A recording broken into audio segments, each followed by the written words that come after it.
Cellphone பயன்பாடு அதிகரித்திருக்கும் நிலையில் smart phone vision syndrome என்ற பாதிப்பு மக்களை அச்சுறுத்தி வருகிறது.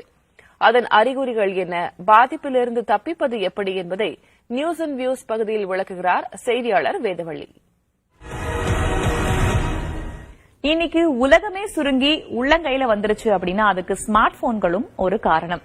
அதனாலதான் சிறியவர்களிருந்து பெரியவங்க வரைக்கும், கிராமத்திலிருந்து நகரம் வரைக்கும் எல்லாருடைய வீட்லயுமே ஸ்மார்ட் போன் அப்படிங்கிறது இன்றைய காலகட்டத்தில் அத்தியாவசியமாவே மாறிடுச்சு. ஆனா இதுல எந்த அளவுக்கு நன்மைகள் இருக்கோ சில தீமைகளும் இருக்கு அப்படின்னு எச்சரிக்கிறாங்க மருத்துவர்கள். அதுக்கு ஒரு உதாரணமா சமீபத்துல ஹைதராபாத்ல 30 வயதான பெண்மணி ஒருத்தவங்களுக்கு திடீரென்று பார்வை தெரியாமல் போயிருக்கு. அதாவது முழுவதுமா இல்ல, திடீர்னு தெரியுது, திடீர்னு ஃபுல்லாவே இருட்டாயிடுது அப்படின்ற மாதிரியான ஒரு சூழலை சந்திச்சு அதற்கு பிறகு அவங்க மருத்துவரை போய் சந்திச்சிருக்காங்க. அப்ப மருத்துவர்கிட்ட அவங்க சொன்ன விஷயம், கடந்த ஓராண்டு காலமாக தினமும் அவங்க ஸ்மார்ட் போன்ஸை யூஸ் பண்ணிருக்காங்க. பகல் நேரத்துல 8 இருந்து 10 மணி நேரம் உபயோகப்படுத்திருக்காங்க. இரவு நேரத்துல விளக்குகள் எல்லாம் அணைச்சிட்டு 2 இருந்து 4 மணி நேரம் வரைக்கும் அவங்க ஸ்மார்ட் போன் யூஸ் பண்ணிருக்காங்க. இதை பரிசோதித்த மருத்துவர் சொன்ன விஷயம், உங்களுக்கு ஸ்மார்ட் போன் விஷன் சிண்ட்ரோம் வந்திருக்கு அப்படின்னு சொல்லியிருக்காங்க. ஏற்கனவே நம்ம கம்ப்யூட்டர் விஷன் சிண்ட்ரோம்லாம் கேள்விப்பட்டிருப்போம். அதன ஸ்மார்ட் போன் விஷன் சிண்ட்ரோம் அப்படின்னா கண்களுக்கு சோர்வு அல்லது பலவீனம் ஏற்படுவது.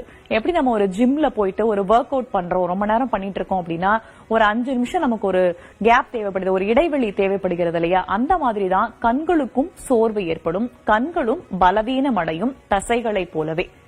ஆனா அது பலருக்கும் தெரியாததுனால தொடர்ச்சியாக உபயோகப்படுத்திட்டே இருக்காங்க. இதுவும் எஸ்விஎஸ்க்கான ஒரு பாதிப்பா அமையுது. அது மட்டும் இல்லாம டிஜிட்டல் திரைகள் எப்பவுமே வெப்பத்தை உருவாக்கும். அதை நம்ம பெரிதளவுல உணர மாட்டோம். இதனால கண்கள் வறண்டு போறதுக்கான வாய்ப்பு இருக்கு, பார்வை கோளாறுகள் ஏற்படுவதற்கான வாய்ப்புகளும் இருக்கு அப்படின்னு சொல்றாங்க. இவை எல்லாமே எஸ்விஎஸ்ல தான் வகைப்படுத்துறாங்க, ஸ்மார்ட் போன் விஷன் சிண்ட்ரோம்ல வகைப்படுத்துறாங்க. சரி, இதற்கான அறிகுறிகள் என்னென்ன, அந்த பெண்மணி என்னென்ன அறிகுறிகள் எல்லாம் சொல்லியிருக்காங்க அப்படிங்கறத பார்க்கலாம்.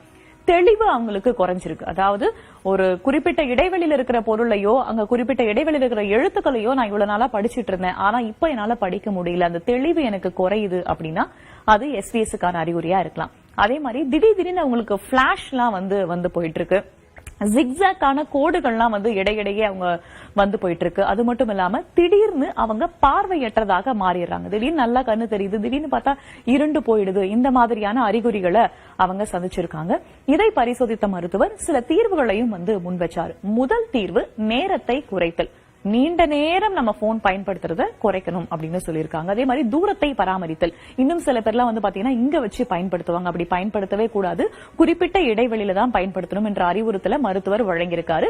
அடுத்ததா இருட்டுல பாக்குறத தவிர்க்கணும். இரவு நேரத்துல விளக்குகள்லாம் அணைச்சிட்டு நீண்ட நேரம் அதை பார்க்கறத தவிர்க்கணும் அப்படின்னு சொல்லியிருக்காங்க. அடுத்தபடியா 20:20:20 அப்படின்ற விதியை பின்பற்றணும் சொல்லியிருக்காங்க. அது என்ன 20:20:20?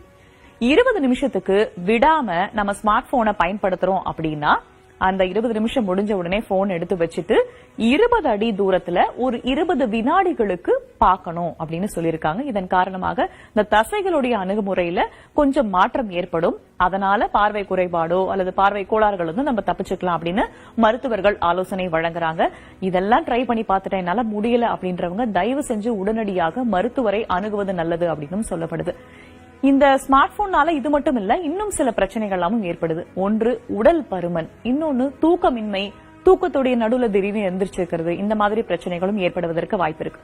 ரொம்ப நேரம் போனை நம்ம இப்படியே பாக்குறதுனால கழுத்து, முதுகு போன்ற பகுதிகளில் பிரச்சனை ஏற்படுவதற்கான வாய்ப்பு இருக்கு. இது மட்டும் இல்லாம ரொம்ப ரொம்ப முக்கியமான ஒரு விஷயம், சைக்கலாஜிக்கலா நம்ம சந்திக்கிற ஒரு விஷயம், மன அழுத்தமும் ஸ்மார்ட் போனை தொடர்ச்சியா பயன்படுத்தினா அதிகரிக்கும் அப்படின்ற ஒரு எச்சரிக்கையும் மருத்துவர்கள் விடுத்திருக்காங்க. அந்த பெண்மணிக்கும் இதே மாதிரியான தீர்வுகள் தான் வழங்கப்பட்டிருக்கு.